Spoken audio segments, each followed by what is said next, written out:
Welcome back viewers. நான் தான் doctor Babu Rajendran பேசுகிறேன். லாஸ்ட் வீடியோவில் நம்ம சுகரை பற்றி பார்த்தோம். சுகரோட டயட்ஸ் எப்படி ஃபாலோ பண்ணணும், வாழ்க்கை முறைகள் எப்படி இருக்கணும் அப்படின்றத பார்த்தோம்.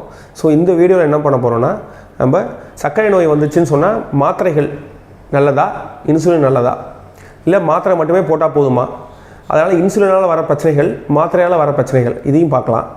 ஸோ முதல்ல ஒரு எக்ஸாம்பிள் எடுத்துக்கோமே. ஒரு பர்சன் இருக்காங்க, அவங்களுக்கு சுகர் லெவல் ஒரு 400-450 இருக்குது. வரும்போதே கால் எரிச்சலோடு வராங்க. ஸோ அவங்களுக்கு மாத்திரை தேவையா, இன்சுலின் தேவையா அப்படின்னு பார்க்கும்போது, சுகர் லெவலை பொறுத்த வரைக்கும் மாத்திரைகள் எப்பயுமே உடனே குறைக்காது சுகரை. அதுக்கான டைம் எடுக்கும். ஸோ அந்த நேரத்துக்குள்ளாரையும் நம்மளுக்கு வேறு தொந்தரவுகள்லாம் வரதுக்கான வாய்ப்புகள் இருக்குது. அதனால் கிட்னி சின்னதாக தொந்தரவு வரதுக்கு வாய்ப்புகள் இருக்குது. கண் பார்வை பாதிக்கிறதுக்கு வாய்ப்பு இருக்குது. ஸோ இந்த நேரத்தில் என்ன பண்ணணும்னா, குறைஞ்ச நேரம், ஷார்ட் டியூரேஷன், ஷார்ட் கோர்ஸ், அதாவது 15 days ஒரு 20 daysக்கு இந்த சுகரை இன்சுலின் போட்டுக்கிறோம்.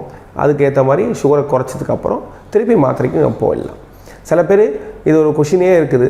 சில பேர் இன்சுலின் ஸ்டார்ட் பண்ணோடனே அப்படியே இன்சுலினால தான் வாழ்க்கை ஃபுல்லாக போகணும் அப்படின்னு சொல்கிறாங்க. அதுவும் கிடையாது. நம்ம ஒரு 20 நாளைக்கோ 15 நாளைக்கோ இன்சுலின் போடுறோம், அந்த சுகர் லெவலை குறைச்சிக்கிறோம், தொடர்ந்து மாத்திரை போடாலே போதுமானதாக இருக்கும். ஸோ இந்த மாத்திரைகள் என்னென்ன பண்ணுது, உடம்பு என்னென்ன மாத்திரையால் செய்யுது அது பார்ப்போம். நம்ம என்ன பண்ணுறோம்னா, டயட்டில் நாங்கள் இருக்கோம், ப்ராப்பராக டயட்டில் தான் சார் இருக்கோம், நல்லா எக்ஸசைஸ் பண்ணுறோம், ஆனால் என்ன சார் சுகர் லெவல் குறையவே மாட்டேது, கூடவே இருக்குது, மாத்திரை தான் போட்டு ஆகணுமான்னு பார்க்கும்போது கண்டிப்பாக மாத்திரைகள் முக்கியமாக தெரியுது. ஏன் தெரியுதுன்னா, நம்ம லிவரில் சுகர் லெவல் கூட போகலாம். இந்த சுகர் லெவல் அதிகமாக இருக்க உடம்புல ட்ரைக்ளிசரைடாகவும் உருவாகுது. இன்சுலினே ட்ரைக்ளிசரைடாக உருவாகுது. ஸோ அதனாலேயும் நம்ம சுகர் லெவல் குறையாமல் கூடவே இருக்கும். கணையத்தோட பீட்டா செல்ஸ்ன்னு சொல்லுவாங்க, அந்த செல்ஸு சரியாக வேலை செய்யாமல் இருந்தாலும் இந்த இன்சுலினை சுரக்க வைக்க முடியாது. அதனாலேயும் உடம்புல சுகர் லெவல் கூடவே இருக்கும். மூணாவது விஷயம் என்னென்னா, இந்த தசை நாறுகள், ஸ்கெலிட்டலில் இன்சுலின் ரெசிஸ்டன்ஸ் சொல்லுவாங்க. நம்ம இன்சுலினுக்கு எதிர்ப்புத்தன்மை, நம்ம தசை இன்சுலின் எதிர்ப்புத்தன்மைன்னு சொல்லுவாங்க. அதனாலையும் நம்ம என்ன தான் மருந்து போட்டாலும் இந்த சுகர் லெவல் குறையாது, என்ன தான் எக்ஸசைஸ் பண்ணாலும் சுகர் லெவல் குறையாது. ஸோ ஆக எக்ஸசைஸ் மட்டுமே பத்தாது, டயட்டு மட்டுமே பத்தாது, மாத்திரைகளும் அந்த நேரத்துக்கு தேவைப்படுது. ஸோ மாத்திரைகளும் போட்டுட்டு டயட்டில் இருந்து எக்ஸசைஸ் பண்ணணும்னு சொன்னால் கண்டிப்பாக இந்த பேஷண்ட்ஸுக்கெலாம் சுகர் லெவல் நல்லா குறைஞ்சிரும். ஆக மாத்திரைகள் பல விதங்கள் இருக்குது. எல்லா மாத்திரையும் கிட்னி பாதிச்சிருங்கிறாங்க, அது உண்மையான கண்டிப்பாக கிடையாது. எல்லா மாத்திரைகளுமே ஆரம்ப கட்டத்தில் கிட்னிகளும் பாதிக்காது. சுகர் லெவலை கண்ட்ரோல் பண்ணாமல் இருந்தால் மட்டும்தான் கிட்னிக்கு பாதிப்பு வருது. ஆக ஒரு நாளைக்கு 180 mg குளுக்கோஸ் நம்ம கிட்னி வழியாக போயிட்டு வந்துட்டுருக்கு. ஸோ ஆக இது 300-400 இருக்கும்போது என்ன ஆகும்னா, இதுக்கு கிட்னிக்கு 70 வருஷம் ஆயில்னா அது பாதியாக குறைஞ்சிரும். டபுள் மடங்கு வேலை செஞ்சுன்னா என்ன ஆகும், பாதியாக குறைஞ்சிரும். ஆக கிட்னி பிரச்சனை அந்த 35 வயசு 40 வயசுலேயே வந்துடுது.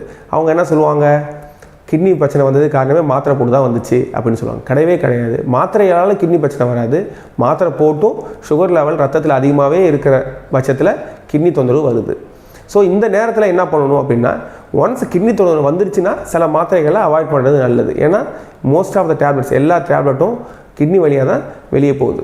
ஸோ அதனால் மாத்திரைகளை உட்கொள்ளும் போது கொஞ்சம் கவனமாக இருக்கணும். கிட்னி தொந்தரவு வந்துச்சா மட்டும் அந்த நேரத்தில் நம்ம இன்சுலின் போடுறது ரொம்ப நல்லது. சில பேர் சொல்கிறாங்க, இந்த இன்சுலின் போட்டுட்டேன்னு சொன்னால் ஹார்ட் பிரச்சனை வருது, இன்சுலினாலே தான் கிட்னி பிரச்சனை வருதுங்கிறாங்க. உண்மையா அப்படின்னு கேட்டால் கண்டிப்பாக கிடையாது. என்னை பொறுத்த வரைக்கும் மாத்திரைகளாக இன்சுலினான்னு பார்க்கும்போது இன்சுலினே நல்லது. அயல் நாடுகள்லாம் என்ன பண்ணுறாங்கன்னு சொன்னால், இன்சுலினே ஆரம்ப கட்டத்தில் ஒரு 30 வயசு சுகர் வந்திருக்கு அப்படின்னு சொன்னால் ஆரம்ப கட்டத்தில் அவங்க இன்சுலினே ப்ரிஃபர் பண்ணுறாங்க. ஏன் பண்ணுறாங்கன்னு சொன்னால், இன்சுலின் இந்த வயிறு புண்ணு வராது, கணையத்துக்கு பாதிப்பு பெருசாக வராது, அதனால் எந்த சைடு எஃபெக்ட்டும் இருக்காது. ஒரே பிரச்சனை என்ன வர போகுதுன்னா, இன்சுலின் சில இடத்துல குத்துற இடத்துல பெயின் இருக்கலாம். இப்போது இன்சுலின் எப்போ ஸ்டார்ட் பண்ணலாம், இது ஸ்டார்ட் பண்ணிட்டா வாழ்நாள் ஃபுல்லாக கண்டினியூ பண்ணுமா, இது நிறைய பேருக்கு டவுட் இருக்கும். இன்சுலின் ஒன்ஸ் ஸ்டார்ட் பண்ணுறோன்னு சொன்னால், எப்போ ஸ்டார்ட் பண்ணுறோன்னா, நம்ம மாத்திரைகள்லாம் போட்டு பீட்டா செல்ஸில் இன்சுலின் சுரக்க முடியாத அளவுக்கு பண்ணி என்ன மாத்திரை போட்டாலும் செக்ரிட்டோகாக்ஸ்னு சொல்லுவாங்க. நம்ம நிறைய மாத்திரைகள் இருக்குது. அந்த மாத்திரை என்னென்னா, இந்த இன்சுலினை சுரக்க வைக்கிறதுக்கான மாத்திரைகள். இந்த பீட்டா செல்ஸே இல்லாமல் அந்த மாத்திரைலாம் போட்டு என்ன புண்ணியம், ஒரு புண்ணியமும் கிடையாது. அந்த மாத்திரை போடாலும் எவ்வளோ மாத்திரை, 10 மாத்திரை போட்டாலும் சரி, 5 மாத்திரை போட்டாலும் சரி, ஒரு நாளைக்கு போட்டாலும் சரி. சில பேர் சொல்லுவாங்க, 10 மாத்திரை போடுறேன் டாக்டர், இன்னும் சுகர் குறையவே மாட்டேதுன்னு. ஏன் குறைய மாட்டேது, பீட்டா செல்ஸ் இருக்குல்ல, அந்த பீட்டா செல்ஸில் இன்சுலின் சுரக்கிறதே ரொம்ப கம்மியாகுது. ஸோ அதனால தான் அந்த மாத்திரை போட்டாலும் சுகர் குறைய மாட்டேது. அந்த நேரத்தில் என்ன பண்ணணும்னா, ஐடியலாக இன்சுலின் தான் போகணும். இன்சுலின் வெளியிலேருந்து போட்டால் மட்டும்தான் நம்ம சுகர் லெவலை ரத்தத்தில் கம்மி பண்ண முடியும். ஸோ என்ன பண்ணணும், இன்சுலின் ஸ்டார்ட் பண்ணிட்டோம், எப்படி ஸ்டார்ட் பண்ணலாம் அப்படின்னு பார்க்கும்போது, நம்ம டெய்லி 2 வேளை இன்சுலின் இருக்குது, 1 வேளை இன்சுலின் இருக்குது. அதே மாதிரி 3 வேளை இன்சுலின் இருக்குது. இதே மாதிரி நமக்கு பேஷண்ட்டை பொறுத்து ஒரு ஆளை பொறுத்து நம்ம டிசைட் பண்ணுறோம் இந்த இன்சுலின் போடுறதுக்கான இதை ஐடியாவை. ஸோ இன்சுலின் ஸ்டார்ட் பண்ணிட்டோன்னு சொன்னால் எங்கெங்கெல்லாம் போடலாம் அப்படின்னு பட்சத்தில் நம்ம வந்து யூஸ்வலாக எல்லோரும் என்ன பண்ணுறாங்கன்னா கையில் தான் போடுவாங்க இன்சுலின். கையில் மட்டும் போடுறது வந்து சில பேருக்கு ரொம்ப பெயின் இருக்கும். இப்போலாம் பென் டைப்லாம் வந்துடுச்சு, அதெல்லாம் வந்து பெயின் ரொம்ப இருக்காது, அதெல்லாம் கம்மியாக தான் இருக்கும். நம்ம அம்பிளிக்கஸ் தொப்பில் சுற்றி 1 சென்டிமீட்டர் மேலே வந்து Monday, Tuesday, Wednesday, Thursday, Friday, Saturday, சண்டேன்னு சொல்லிட்டு ஒரு 7 சைட்டு ரெடி பண்ணி வச்சுக்கலாம். அது மார்னிங் டைமுக்கு அது போட்டுக்கலாம். நைட்டும் போடுற வேணும் இன்சுலின் போடணும் அப்படின்னு பட்சத்தில் 2 தொடையை எடுத்துக்கிட்டு ஒரு தொடையில் 3 மண்டே, டியூஸ்டே, வெனஸ்டே, இன்னொரு தொடையில் தேர்ஸ்டே, ஃப்ரைடே, சாட்டர்டே, சண்டேன்னு மாற்றிக்கலாம். அப்போ என்ன பண்ணலான்னா காலையில் ஒரு மண்டே மார்னிங் போட்டிங்கன்னா அடுத்த மண்டே மார்னிங் தான் அந்த சைட்டில் இன்ஜெக்ஷன் போடுற மாதிரி இருக்கும். அப்போ பெயின் இருக்காது, அதனால் அந்த இடத்துல பிரச்சனை வராது. சில பேருக்கு என்னென்னா சரியாக இதேமாரி ஃபாலோ பண்ணுறதால இன்சுலின் ஒரே ஊசியில் ஒரே இடத்த குத்திட்டே இருப்பாங்க. அப்போ என்ன ஆகும், அந்த இடத்துல புண்ணு வர்றது, அது வந்து தடிமானமாக ஆகிறது, அதனால் ஹைப்போட்ரோஃபின்னு சொல்லுவாங்க. அந்த இடம் வந்து நல்ல தடிச்சு போயிடுறது. அதனால் என்னென்னா அதே இடத்துல திருப்பி போட என்ன ஆகும்னா இன்சுலின் வந்து சில இடத்துல உடம்புக்கு சேர்றதே கம்மியாக சேர ஆரம்பிச்சிடும். ஸோ அதனால் அந்த இடத்துல கட்டி வர்றது, இன்ஃபெக்ஷன் ஆகிறது, இந்த பிரச்சனைகள்லாம் வரும். ஸோ இடத்த மாற்றி கரெக்டாக போட்டோன்னு சொன்னால் இந்த பிரச்சனைகள் வரதுக்கான வாய்ப்பே கிடையாது. இன்னொன்று என்னென்னா இன்சுலின் எப்பப்போலாம் போடலாம் அப்படின்னு சொன்னால் சர்ஜரிஸ், ஏதாவது அறுவை சிகிச்சை பண்ணுறாங்க, மேஜர் சர்ஜரிஸ் பண்ணுறாங்க, அந்த தையல் புண்ணுலாம் ஆறணும் பட்சத்தில் சர்ஜரிக்கு முன்னாடியும் சர்ஜரிக்கு அதுக்கப்புறம் ஒரு 2 வாரம் 3 வாரத்துக்கு இந்த புண்ணு நல்லா ஆறுற வரைக்கும் இன்சுலின் போடுறது தான் நல்லது. மாத்திரைகளுக்கு போகிறது நல்லது கிடையாது. அப்படி போட்டு இன்சுலின் போட்டு நல்லா சுகர் அண்ட் ஸ்ட்ரிக்ட் கண்ட்ரோல் பண்ணிக்கிட்டோன்னு சொன்னால் நம்மளுக்கு வந்து அந்த தையல் புண்ணு ஆறுறதுலாம் ஈஸியாக ஆறிடும். நார்மலாக புண்ணு ஆறுறதுக்கான சமயங்களை வந்து ஒரு 7 நாள்லேருந்து 8-10 நாளுக்குள்ளே எல்லாருக்குமே நார்மலாக காமன் பீப்புளுக்கு ஆறிடும். இந்த சுகர் பேஷண்ட்டுக்கு மட்டும் என்னென்னா சுகர் கண்ட்ரோல் பண்ணாமல் இருக்கிறதால 2 வாரம் 3 வாரம் இருந்தால் கூட ஆற மாட்டுது. அதனால் என்னென்னா அந்த நேரத்துக்கும் நம்ம இன்சுலின் போட்டு நல்லா ஸ்ட்ரிக்ட் கண்ட்ரோல் சுகரை பண்ணி நம்ம இந்த புண்ணை ஆற்றிக்கலாம். அதேமாதிரி கிரானிக் அல்சர், கால்லையோ கையிலையோ ரொம்ப நாளுக்கு புண்ணு இருந்துகிட்டே இருக்கும், ஆறவே ஆறாது. என்ன டாக்டர் புண்ணு ஆறவே மாட்டுது, அதுக்கு ரொம்ப நாளாக இருந்துகிட்டே இருக்குது, நானும் டெய்லி ட்ரெஸ்ஸிங் பண்ணுறேன், நானும் மாத்திரை போடுறேன், ஆன்டிபயோட்டிக் போடுறேன், எல்லா மருந்து போட்டு தான் பார்க்குறேன், புண்ணு ஆற மாட்டுதுன்னு சொல்கிறாங்க. அதுக்கு என்ன காரணம்? அதுக்கும் சுகர் கண்ட்ரோல் பண்ணாமல் இருக்கிறது தான் காரணம். நீங்கள் ஒன்ஸ் நல்லா சுகரை கண்ட்ரோல் பண்ணிங்கன்னு சொன்னால் புண்ணு ஈஸியாக ஆறிடும். அந்த நேரத்தில் என்ன பண்ணலான்னு சொன்னால் நான் மாத்திரைக்கு பதிலாக இன்சுலின் தான் சஜஸ்ட் பண்ணுவேன். இன்சுலின் போட்டு நல்லா சுகரை கண்ட்ரோல் பண்ணிவிட்டு அப்போ வந்து நம்ம வைத்தியம் அதுக்கு பண்ணணும்னு சொன்னால் அந்த புண்ணு ஆகிறதுக்கான வாய்ப்புகளும் இருக்குது. அப்போ என்ன பண்ணணும், இப்போ கால் புண்ணு வருதுன்னு சொன்னால் புண்ணு ஆற்றுறதுக்கான வைத்தியம் ஒன்றும் பண்ணக்கூடாது. முதல்ல இன்சுலின் போட்டு சுகருக்கு லெவலை குறைச்சிக்கணும். ஸோ கிரானிக் அல்சருக்கு இன்சுலின் தான் போடணும். சுகரை நல்லா குறைச்சிட்டு அதுக்கப்புறம் புண்ணு ஆறுனதுக்கப்புறம் திருப்பி நம்ம மாத்திரைக்கு போயிடலாம். என்ன டாக்டர் இன்சுலின் போட்டதுக்கப்புறம் கடைசி வரைக்கும் இன்சுலின் தான் போடணுமா, வாழ்நாள் ஃபுல்லாக அப்படி தான் போட்டுட்ருக்குன்னு சொல்கிறாங்களா? உண்மையான கிடையாது. நல்லா புண்ணு ஆறுனதுக்கப்புறம் திருப்பி நம்ம மாத்திரைக்கு போயிடலாம். மாத்திரையை போட்டு நல்லா கண்ட்ரோல் பண்ணிகிட்டே இருந்தோன்னா எதுக்கு திருப்பி இன்சுலின் தேவையில்லை. ஸோ அதனால் புண்ணு ஆறுறதுக்கும் போஸ்ட் ஆப்ரேட்டிவ், அதாவது ஆப்ரேஷன் பண்ணதுக்கப்புறம் அந்த தையல் புண்ணுலாம் ஆறுறதுக்கு வரைக்கும் நம்ம இன்சுலின் போட்டு சரி பண்ணதுக்கப்புறம் அதுக்கப்புறம் மாத்திரைக்கு போய்க்கலாம். நிறைய சுகர் பேஷண்ட் என்ன பண்ணுறாங்கன்னா, நான் மருந்து சாப்பிட்றேன் சார் டாக்டர், ஆனால் சுகர் மட்டும் குறைய மாட்டேது, இன்சுலின் நிறைய போகிறேன் டாக்டர், சுகர் குறைய மாட்டேது. நான் என்ன சொல்லுவேன், என் அட்வைஸ் என்னென்னா, நீ மாத்திரையோ இன்சுலினோ போடுறது மட்டும் முக்கியம் இல்லை, நம்ம உணவு கட்டுப்பாடு ரொம்ப முக்கியமானது. நான் முதலே சொன்ன மாதிரி தான் உணவு கட்டுப்பாடு, ஃபிசிக்கல் ஆக்டிவிட்டி, நடப்பயிற்சி ரொம்ப முக்கியம், ஃபிசிக்கல் எக்ஸசைஸ் ரொம்ப முக்கியம், உணவு கட்டுப்பாடு முக்கியம். அது இல்லாமல் தான் இன்சுலினோ மாத்திரையோ, இது 3 சேர்ந்தால் மட்டும்தான் அது உங்கள் ஒரு கையை மட்டும் வச்சுக்கிட்டு ஒன்றும் சவுண்டே வராது, 2 கையும் சேர்த்தா மட்டும் சவுண்டு வரும். ஸோ அதே மாதிரி நீங்களும் ஒர்க் பண்ணணும், மாத்திரையும் வேலை செய்யும், மாத்திரையோ இன்சுலினோ வேலை செய்யும். ஸோ அதனால் 3த்தையுமே ஒரே நேரத்தை பண்ணும்போது தான் நம்மளுக்கு நல்ல டயட் கண்ட்ரோல் பண்ணால் தான், ஃபிசிக்கல் ஆக்டிவிட்டி இருந்தால் தான் இன்சுலினோ மாத்திரையோ அப்போ போட்டால் மட்டும்தான் நல்லா வேலை செய்யும். இல்லைன்னு சொன்னால் சுகரை கண்ட்ரோல் பண்ணுறதுக்கு இனிஷியல் ஸ்டேஜில் கண்ட்ரோல் ஆகும், லேட்டர் அதாவது பிற்காலத்தில் கண்டிப்பாக நிச்சயமாக கண்ட்ரோல் ஆகவே ஆகாது. ஸோ அதனால் 3மே ரொம்ப முக்கியமாக தெரியுது. இப்போது அப்புறம் இன்சுலின் வந்து எப்படி மெயின்டைன் பண்ணுறதுன்னு தெரியாது சில பேருக்கு. நம்ம என்ன பண்ணுவோம், சார் டாக்டர் காலைல 50 யூனிட் போடுறோம், நைட்டு 50 யூனிட் போடுறேன், இருந்தாலும் என் சுகர் 300-400 இருக்குது டாக்டர், என்ன தான் பிரச்சனை என்னோட பாடிக்கு, என் உடம்புக்கு அப்படின்னு கேட்குறாங்க. நார்மலாக எப்படி சுகர் மெயின்டைன் பண்ணணும்னா, ஒரு பேஷண்ட்டை கேட்டிருக்கேன் நான், இன்சுலின் எப்படி போடுறீங்க, காலைல 50 யூனிட் போடுறேன் டாக்டர், நைட் 50 யூனிட் போடுறேன் டாக்டர்லாம் சொல்கிறாங்க. ஆனால் பிரச்சனை என்னென்னா, அவங்க யூனிட் போடுறாங்க, போட்டுட்டு வீட்டை வாசல்லே வச்சுக்குவாங்க, இல்லை ஹால்லே வச்சுக்குவாங்க, இல்லை ரூமில் வச்சுட்டு போய் படுத்து தூங்கிடுவாங்க. அது கிடையவே கிடையாது. இன்சுலின் போட்டோன்னே அது கோல்டு செயினில் மெயின்டைன் பண்ணுறது ரொம்ப முக்கியமாக தெரியுது. என்ன பண்ணணும்னா, ஃப்ரிட்ஜில் நம்ம வச்சுக்கணும், மினிமம் அட்லீஸ்ட் நம்ம ஒரு 5 டிகிரி செல்சியஸில் 3 டிகிரி செல்சியஸில் வைக்கணும் குறைச்சலாம். நம்ம வைக்காமல் ஒரு தடவை என்ன ஆகுன்னு சொன்னால் நம்ம இன்சுலினோட தன்மையே மாறி போயிடுது. அதனால் நம்ம எவ்வளோ இன்சுலின் போட்டாலும் அதுக்கு வேல்யூவே இருக்காது. ஆக இன்சுலின் நீங்கள் போடுறீங்க பட்சத்தில் நீங்கள் ஃப்ரிட்ஜில் திருப்பி வச்சிடணும். போடுறதுக்கு முன்னாடி ஒரு 10 மினிட்ஸ் மட்டும் வெளியே எடுத்துகிட்டு உடனே இன்சுலின் போடுறது போட்டுக்கிறது நல்லது. சில பேர் சொல்லுவாங்க ஃப்ரிட்ஜில் இருக்குது உடனே போட்டால் சரி வராது, அதனால் 1 மணி நேரம் வெளியே வச்சு டாக்டர்னு சொல்லுவாங்க. அந்தமாரி பழக்கமே வச்சுக்காதீங்க. கோல்டு செயின் எப்பயுமே மெயின்டைன் பண்ணால் மட்டும்தான் அந்த இன்சுலின் நல்லா வேலை செய்யும், இல்லைனா இன்சுலின் வேலை செய்யவே செய்யாது. இப்போ இன்சுலின் நம்ம தொடர்ந்து போடுறோம், திடீர்னு என்னாச்சுன்னா சில பேர் நைட் நேரம் சொல்லுவாங்க எனக்கு வேர்த்து குட்டுது, படபடக்குது, வெளவெளப்பாக வந்துடுது, பசி அதிகமாக இருக்குது டாக்டர், சுகர் லெவல் கம்மியான மாதிரி தெரியுது, என்ன பண்ணணும் அப்படின்னு சொல்கிறாங்க. ஸோ ரத்தத்தில் சுகர் லெவல் கம்மியாகிடுச்சுன்னா ஹைப்போகிளைசிமியான்னு சொல்லுவாங்க. அப்படி கம்மியாகிடுச்சுன்னா என்னென்ன சிம்டம்ஸ் இருக்கும் அப்படின்னு பார்க்கும்போது மோஸ்ட்லி இது வந்து இன்சுலின் போடுற பேஷண்ட்ஸுக்கு வரதுக்கான வாய்ப்புகள் இருக்குது. ஸோ நம்ம அதுக்கு மட்டும் இப்போ பார்ப்போம். என்ன ஆகும்னு சொன்னால் இந்த சுகர் லெவல் கம்மியான மாதிரி இருக்குன்னா படபடக்கும், வேர்த்து கொட்டும், வெளவெளப்பாக இருக்கும், பசி அதிகமாக இருக்கும், கண்ணி இருட்டுறது மங்களாக தெரியலாம். ஸோ இப்போ என்ன பண்ணணும்னு சொன்னால் அந்த நேரத்தில் நைட் டோஸ் இன்சுலின் நைட் நேரத்தில் வந்துச்சுன்னா அந்த நேரத்தில் இந்த டோஸ் ஆஃப் இன்சுலினை ஸ்கிப் பண்ணிக்கணும், போடக்கூடாது. போடாமல் என்ன பண்ணணும்னா குளுக்கோஸ் எடுத்துக்கலாம், அந்த குளுக்கோஸ் தண்ணி குடிக்கலாம்.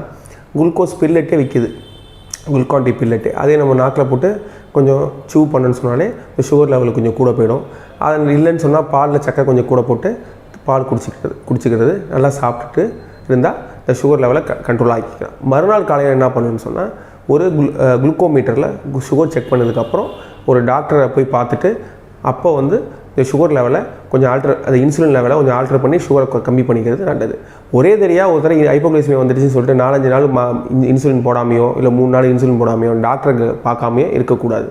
ஹைப்போகிளைசிமியா வந்தாலே டாக்டரை உடனே பார்த்துக்கிறது ரொம்ப நல்லது. சுகர் லெவல் கம்மியாகிடுச்சின்னு சொன்னாலே டைம் பீங்க்கு வீட்டிலேயே ஏதாவது கை வைத்தியம் பண்ணிவிட்டு நேராக போய் டாக்டரை பார்க்கணும், அதுதான் ரொம்ப முக்கியமானது. சப்போஸ் சில பேர் கான்ஷியஸே இல்லாமல் போயிடுவாங்க, அந்த நேரத்தில் சும்மா வாயில் தண்ணி ஊற்றுறது இதுமாரிலாம் ஊற்றக்கூடாது. கான்ஷியஸ் லெவல் கம்மியாகிடுச்சுன்னு சொன்னால் உடனே பக்கத்தில் இருக்க எங்கே டாக்டர் இருக்காங்களோ அந்த டாக்டரை பார்த்து ஐவியில் போய் வெயினில் ஏதாவது சுகர் ஏற்றுறதுக்கு டெக்ஸ்ட்ரோஸ் ஏதாவது போட்டு சுகர் ஏற்றிக்கிறது ரொம்ப நல்லது. கான்ஷியஸே இல்லாமல் இருக்காங்க சொல்ல வாயில் தண்ணி ஊற்றணும்னு சொன்னேன், அதனால் புறையேறி அதனால் லங் இன்ஃபெக்ஷன்லாம் வந்துடும், அது ரொம்ப டேஞ்சர். ஸோ அதனால் எதாக இருந்தாலும் சுகர் லெவல் கம்மியாக இருக்குது, உடம்புல நம்மளுக்கு சிம்டம்ஸ் இருக்குது, கான்ஷியஸாக இருக்கீங்க அப்படின்னு பட்சத்தில் நம்ம வீட்டிலே குளுக்கோஸ் ஏதாவது போட்டு குடிச்சிட்டு சுகர் லெவலை கொஞ்சம் ஏற்றிக்கிட்டு டாக்டரை போய் பாருங்கள். இல்லை கான்ஷியஸ் லெவல் ரொம்ப கம்மியாகிடுச்சு, கான்ஷியஸே இல்லை, சாப்பிடாம வாயை கட்டிடுச்சு அப்படின்னு சொன்னால் உடனே போய் பக்கத்தில் போய் இருக்கிற டாக்டரை உடனே பார்த்து வெயின் மூலியமாக ஏதாவது மருந்து செலுத்திக்கிறது ரொம்ப நல்லது. ஸோ சில பேர் சொல்கிறாங்க இந்த கருஞ்சீரகம், ஆவாரம்பூ இலை, வெந்தயம் இதெல்லாம் சாப்பிட்டா இந்த நூல்கோல் அதுமாரி சாப்பிட்டா சுகர் லெவல் கம்மியாகிடுது டாக்டர், இதெல்லாம் உண்மையா அப்படின்னு கேட்குறாங்க. இது எல்லாத்துலேயுமே சின்ன சின்ன மெடிசன் வேல்யூ இருக்குது தான், இல்லைன்னு சொல்லலை. இதெல்லாம் சாப்பிட்ணும், அது மட்டும் பத்தாது. மாத்திரைகளோ இன்சுலினோ டயட்டு லைஃப் ஸ்டைல் மாடிஃபிகேஷன் எல்லாம் சேஞ்ச் பண்ணதுக்கப்புறம் நம்ம இதெல்லாம் எடுத்துக்கலாம். இதை எடுத்ததால் என்ன பயன்னு சொன்னால் இது உடம்பை கொஞ்சம் குளிர்ச்சியாக வச்சுக்கும், கணையத்தையும் கொஞ்சம் குளிர்ச்சியாக வச்சதால் என்ன ஆகும்னா இன்சுலின் சுரக்கிறது கொஞ்சம் கூட சுரக்கும். அதனால் வெந்தயம் சாப்பிட்றது தப்பான்னு கேட்டால் தப்பே கிடையாது. வெந்தயம், கருஞ்சீரகம் இது எல்லாமே சாப்பிட்றது தப்பு கிடையாது. சாப்பிட்டா இந்த வயிறை கொஞ்சம் குளுமையாக வச்சுக்கும், மாத்திரைகள் கொஞ்சம் நல்லா வேலை செய்யும். அது மட்டும் பத்தாது, இதுதான் என்னோட அறிவுரை. கருஞ்சீரகமோ ஆவாரம்பூவோ இல்லை நம்ம வெந்தயமோ அது மட்டும் சாப்பிட்டுக்கிட்டு சுகர் கண்ட்ரோல் பண்ணிக்கலாம், எனக்கு மாத்திரை மருந்து வேணாம் அப்படின்னு சொல்கிறதுல ரொம்ப முட்டாள்தனம். நீங்கள் இதுவும் சாப்பிடுங்க, சாப்பிட வேணான்னு சொல்ல, அதே நேரத்தில் மருத்துவர் அணுகி மாத்திரையும் ஒழுங்காக போட்டால் சுகர் லெவலை கண்ட்ரோல் பண்ணிக்கலாம். இன்னொன்று என்னென்னா இந்த சுகர் டேப்லெட் வாங்குகிறோம், ஏதாவது ஒரு டேப்லெட் தான் டாக்டர் எழுதி கொடுக்க போகிறாரு, அதை நம்ம மெடிக்கல் ஷாப்லேயே வாங்கிக்கலாம் அப்படின்னு சொல்லி இருக்கக்கூடாது. சுகரை பொறுத்த வரைக்கும் எப்பயுமே ரெகுலராக 2 மாதம் 3 மாதத்தில் செக் பண்ணணும். ரீனல் ஃபங்க்ஷன் டெஸ்ட், கிட்னி டெஸ்ட்டும் பண்ணிக்கணும். யூரின் டெஸ்ட் பண்ணி யூரினில் ஏதாவது ப்ரோட்டீன் புரதம் ஏதாவது வெளியே போதான்னு பார்த்துக்கிட்டு அதுக்கு தகுந்த மாதிரி டாக்டர் மருத்துவர் அணுகி மருத்துவர் கான்ஷியஸோட மருத்துவர் என்ன சொல்கிறாரோ அதை கேட்டு அந்த அட்வைஸில் மருந்து போடுறது தான் நல்லது. மெடிக்கல் ஷாப்பில் வாங்கி நீங்களே சுகர் மாத்திரை கொடுன்னு சொல்லிட்டு வாங்கி போடக்கூடாது. ஒரு சில பேர் என்ன பண்ணுவாங்கன்னா 3 மாதத்துக்கு மாத்திரை போடுவாங்க, நல்ல சுகருக்கு செக் பண்ணிகிட்டே வருவாங்க, நல்ல சுகரை ஒவ்வொரு மாதமும் செக் பண்ணிகிட்டே வருவாங்க, நல்ல கண்ட்ரோல் ஆகிடும். கண்ட்ரோல் ஆனதுக்கப்புறம் நார்மலாக வந்துருச்சு இல்லை இவங்களுக்கு இதுக்கு மாத்திரை போடணும் அப்படின்னு சொல்லிட்டு அவங்களே வித்ரா பண்ணிடுவாங்க, நிறுத்திடுவாங்க மாத்திரை போடாமையே. நிறுத்திட்டு ஒரு 6 மாதம் கழித்து ரொம்ப வெயிட் லாஸ் ஆகி உடம்புல புண்ணு வந்து உடம்புல அரிப்பு வரும். அப்புறமே சுகர் செக் பண்ணி பார்ப்பாங்க 500 600 இருக்கும். அப்புறம் திருப்பி டாக்டர்கிட்ட வருவாங்க, சொல்லுவாங்க டாக்டர் 3 மாதத்துக்கு முன்னாடி வரைக்கும் செக் பண்ண டாக்டர் நார்மலாக இருந்துச்சு, மாத்திரை போட்டு நிறுத்திட்டேன், நான் 3 மாதமாக மாத்திரையே போடல, நார்மலாக இருந்துச்சு, இப்போ திடீர்னு வந்துருச்சு டாக்டர். ஏன் டாக்டர்னா அதுதான் ரொம்ப முக்கியம். இதில் வந்து ஒன்ஸ் டேப்லெட் ஸ்டார்ட் பண்ணோம்னா 98% மாத்திரை கண்டினியூஸாக வாழ்நாள் ஃபுல்லாக போகிற மாதிரி தான் இருக்கும். அது போடுறத டோஸை மட்டும் தான் குறைக்க மாதிரி இருக்கும், தவிர நம்ம மாத்திரை ஃபுல்லாக ஸ்கிப் பண்ணுறதுக்கான வாய்ப்புகள் ரொம்ப ரொம்ப ரொம்ப கம்மி. மாத்திரை போட்ட எஃபெக்ட் வந்து அந்த 3 மாதம் வரைக்கும் இருந்திருக்கும். அந்த 3 மாதம் வரைக்கும் சுகர் லெவல் நார்மலாக இருந்தோடனே மாத்திரை நிறுத்தினதுக்கப்புறம் ஒரு மாதம் வரைக்கும் அதுக்கு சுகர் லெவல் ரொம்ப கூடாக இல்லாமல் இருக்கும். உடனே நீங்கள் மாத்திரை போடாமல் விட்டோடனே ஒரு 4 மாதம் கழித்து பார்த்தீங்கன்னா சுகர் லெவல் கூடி போயிடும். ஸோ ஒன்ஸ் மாத்திரை சாப்பிட்டு தான் இருக்கணும். டோஸை மட்டும் தான் கம்மி பண்ணிக்கலாம். டயட்டில் இருக்கணும். ஃபிசிக்கல் ஆக்டிவிட்டி ரொம்ப முக்கியம். இதெல்லாம் இருந்து மாத்திரை ஸ்கிப் பண்ணாமல் தொடர்ந்து போட்டால் மட்டும்தான் டோசேஜ் கம்மி பண்ணி வேணால் போடலாம்.